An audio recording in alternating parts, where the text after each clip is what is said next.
కాపునాడు.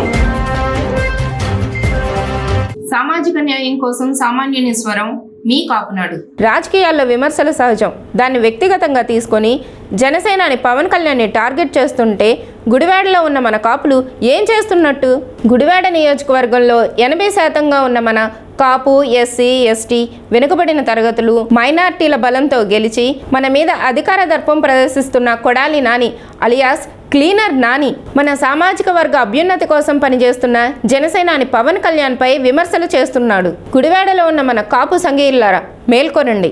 మన సంఘీయుల బలంతో ఇప్పటిదాకా రాజకీయంగా ఎదిగి జగన్ మెప్పు కోసం జనసేనాని పవన్ కళ్యాణ్ని దూషించటం ఇది మనకు అవమానకరం కాదా?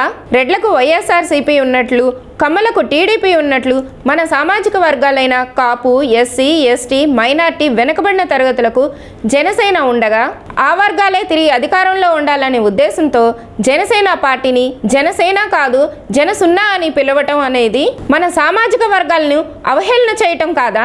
జగన్మోహన్ రెడ్డి ఇంటి పెద్ద పాలేరు అంబటి రాంబాబు జనసేన తెలుగుదేశం సమన్వయ కమిటీ మీటింగ్ని ఇది 2 సున్నాల కలయిక అని విమర్శిస్తూ మాట్లాడటం నీ పాలేరుతనానికి నిదర్శనం కాదా?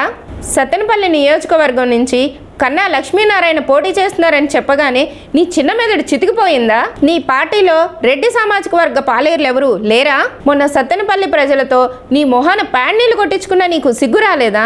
ప్రతిదానికి తగుదినమ్మా అంటూ విమర్శించడం చూస్తుంటే నీ జన్మ రహస్యంపై అనుమానాలు వస్తున్నాయి. 2024 ఎన్నికల్లో జనసేన కూటమికి శాసనసభ్యుని అందించి బూతుల నాని అహంకారానికి సరైన సమాధానం చెప్పి మన సామాజిక వర్గాల బలాన్ని నిరూపించండి.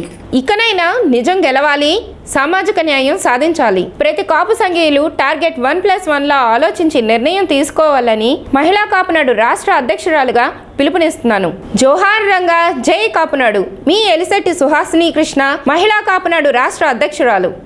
సమాచారం సహకారం అన్న నినాదంతో కాపు సమాజ అభివృద్ధిలో మీరు భాగస్వాములు కండి. కాపునాడులో సభ్యులుగా చేరండి, చేర్పించండి.